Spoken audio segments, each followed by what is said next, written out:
TV వీక్షిస్తున్న ప్రేక్షకులందరికీ నమస్కారం అబ్బా. ఈ రోజు మన ముఖ్య అతిథి ఎవరు తెలుసా?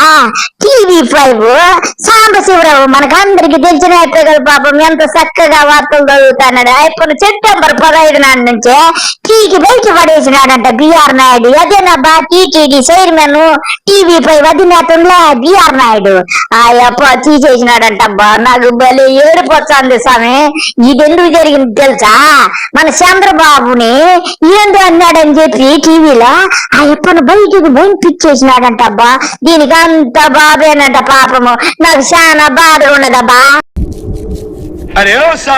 Welcome to TV5 top story. ఈ మధ్య ఆంధ్రప్రదేశ్ ముఖ్యమంత్రి గారు ఎక్కడికి వెళ్ళినా, ఎక్కడ మాట్లాడినా, ఏ బహిరంగ సభలో మాట్లాడినా కన్నార్పకుండా అబద్ధాలు చెప్తున్నారన్నది వాస్తవం. ఏమిటండి మీరు మాట్లాడేది? చూసి చదవటం కూడా వాస్తవం. మరి ఆ అబద్ధాలు రాసివ్వడానికి ఎంత ధైర్యం ఉండాలి? ఈ నాకన్నా వరుసగా ఉన్నాడేంట్రా? అన్నిసార్లు చెప్పిన అబద్ధాలే చెప్పుకుంటూ ప్రజలకు తెలిసిన అంశాలు కూడా మరి అబద్ధాలు చెప్పగలిగిన ఏకైక ముఖ్య నాయకులు చంద్రబాబు నాయుడు గారు, తెలుగుదేశం పార్టీ అధినేత. పెద్ద అపరిచితుడు అమ్మ మొగుడులాగా ఉన్నావు కదరా రే. సాంబశివరావు నీకెందుకు వచ్చిన పనులుయ్యా? బాబు నిందుకు అట్ట విమర్శిస్తానవా? మొత్తం విమర్శిస్తే బాధపడ్డా సూపర్ సిక్స్ ఎట్టపోతే నీకెందుకబ్బా? నువ్వేం చెయ్యాలా? ఎప్పుడు పొగుడుకుంటా ఏం చక్కగా ఉండేవు కదా. ఏమైందబ్బా నీకు? ఇట్లా చేస్తే అప్పుడు నీ మొత్తం నీదంతా ఊడగొట్టేసి రోడ్డు మీద పంపించేసినాడు కదా స్వామి. ఈ రాష్ట్ర ప్రభుత్వం ఎన్ని కుయుక్తులు పంతుందో మనందరికి అర్థమవుతుంది. సాంబశివరావు రోజు కోట్ వేసుకొని టై కట్టుకొని ఎంత బాగా చెప్తా అంటివి న్యూస్. బాబులు పొగుడుకుంటా ఉంటా అంటివి. ఏమొచ్చింది అబ్బా నీకు? ఇప్పుడు చూడు ఏ గట్టి పెట్టినదో నాకు చాలా బాధకున్నదబ్బా.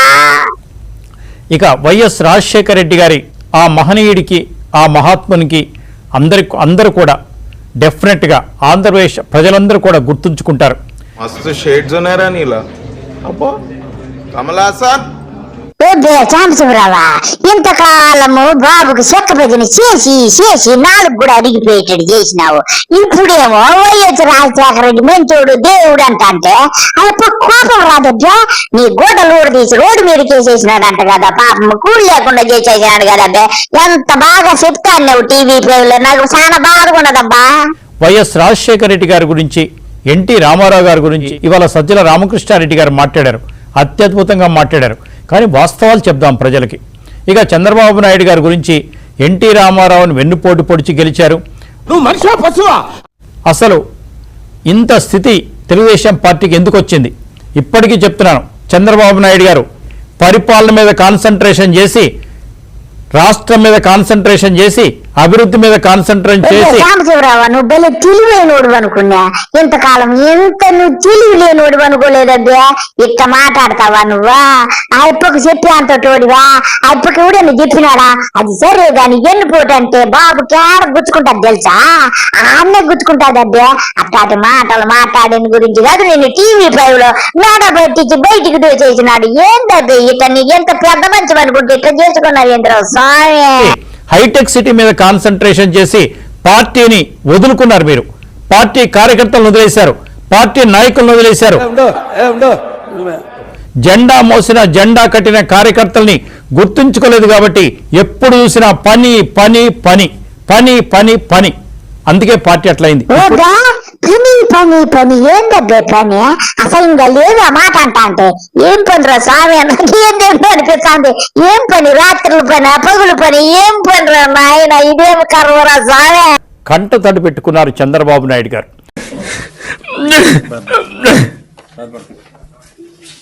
సాంబశివరావా బాబు మరి కట్టి తడి పెట్టుకోరా? పని అంటే ఏం పని చేయగలడు పాపము? 75 ఏళ్ళు వచ్చినాక ఇంకా పని చేస్తాడంటే ఎట్టద్దే నువ్వా? అంటే ఎవరైనా భార్య పేరు మీద ఉన్న ఆస్తులు భర్తవి కాదా? భర్త పేరు మీద ఉన్న ఆస్తులు భార్యవి కావా? ఏమైనా కొత్త చట్టం ఇండియాలో వచ్చిందా?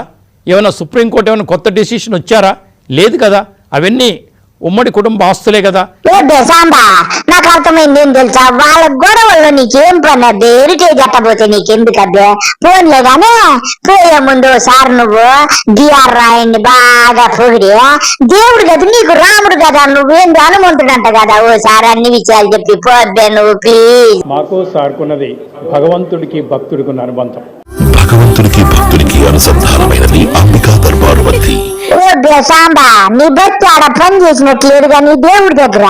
అందుకే అబ్బే నిన్ను బయటికి గెంటేసినాడు. అబ్బే నీ దేవుడా, నిన్ను ఇట్ట దొచ్చానని నేను అనుకోలేదురా స్వామి. ఎంటైర్ TV5 ఇక్కడ ఫ్యామిలీ ఎవరైతే వచ్చారో అందరి తరఫున నాకు ఇక్కడ అవకాశం వచ్చింది. మనందరం భక్తులం అయితే సార్ మనకు భగవంతుడు. వారికి వెంకటేశ్వర స్వామి తెలుగు రాదు, ఇంగ్లీష్ రాదు, సన్నాసి అతవా భగవంతుడు కావచ్చు గాక, మనకు మాత్రం కనిపించే దైవం మన బొల్లినేని రాజగోపాల్ నాయుడు గారు.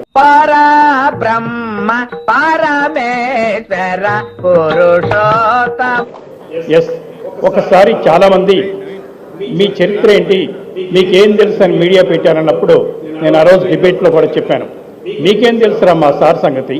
బొలినేని మునిస్వామి నాయుడు గారు సార్ పూర్వీకులు ఉమ్మడి రాష్ట్రానికి ముఖ్యమంత్రి చేశారు, వారి మనవడు వారి వారసులు అని చెప్పాం.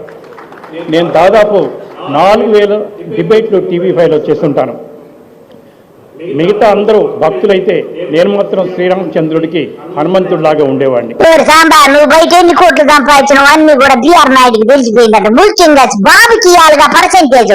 నువ్వు ఆ పర్సెంటేజ్ ఇవ్వలేదని నిన్ను బిఆర్ నాయుడితో చెప్పించా మెడబట్టి బయటికి తింటారు. అయినా కానీ నీ దగ్గర 100 కోట్లు దుడ్డు ఉన్నదంట కదా. బాగా దుగ్గినా ఉంటగా వాడిని ఇన్ని బెదిరించి అన్ని తెలిసిపోయినా స్వామి. ప్రతి విషయంలో కూడా ఒక్కసారి కూడా ఇలా చేయాలి అలా చేయాలని చెప్పి ఎడిటోరియల్ టీంకి ఏమన్నా చెప్పుకుంటారేమో కానీ మనకు మాత్రం ఎప్పుడు కూడా మనకి ఎంత స్వేచ్ఛనిచ్చారో. సాంబా, నువ్వెంత పొగినా కానీ ఇంకా నాయన నిన్ను తీసేసి నాకు మళ్ళీ పెట్టుకోవడం స్వామి. ఆ పొగడ్తలు ఆపేయరా నాయన. తెలిసిన విషయమే, మనందరం కూడా గర్వపడుతున్నాం. మా TV5 చైర్మన్గా మేము ముందు గర్వపడతాం. తర్వాత TTD చైర్మన్గా వారి ఎంపిక అయినప్పుడు ప్రపంచ భక్తులందరూ కూడా సంతోషపడ్డారు. ఒక మంచి వ్యక్తికి, మంచి లక్షణాలున్న వ్యక్తికి TTD చైర్మన్ చాలా రోజుల తర్వాత ఇస్తున్నారు. అది మీడియా సంస్థకి ఇస్తున్నారు. మనం మీడియాలో పనిచేసే ప్రతి ఒక్కరికి కూడా ఆ గౌరవం దక్కినట్టుగా అనుకుంటున్నాం. అలా చెప్పుకుంటూ పోతే చాలా ఉన్నాయి. ఇవాళ TTD చైర్మన్గా ఒక గొప్ప ఉన్నత వ్యక్తిత్వం గల వ్యక్తిని చంద్రబాబు నాయుడు గారు సెలెక్ట్ చేసినందుకు చాలా సంతోషంగా ఉంది. అందరి తరఫున, మీడియా తరఫున, భక్తుల తరఫున మీకు పాదాభివందనం. పాపం చాంబడి, ఈ వీడియో సెప్టెంబర్ 15 ముందబ్బా ఇప్పుడు TTD చైర్మన్ పదవి ఇచ్చినప్పుడు అది అయిపోతాను చూసినావు కదా. అట్లా దండం పెడతాండ, కాళ్ళు కూడా పట్టుకొని లేదురా స్వామి. నిన్ను అలా దూరంగా పెట్టి దండం పెట్టించుకున్నాక ఆ తర్వాత ఏం చేసినాడు, సెప్టెంబర్ 15 తర్వాత నేను ఓడబీకి బయటేసా TV5 లోంచి బయటికి గెంటేసినాడు. చాలా బాధగా ఉండదు. ఇంకా చాలు కానీ ఇంకా పోయిరా. అందరికీ నమస్తే, బాయ్.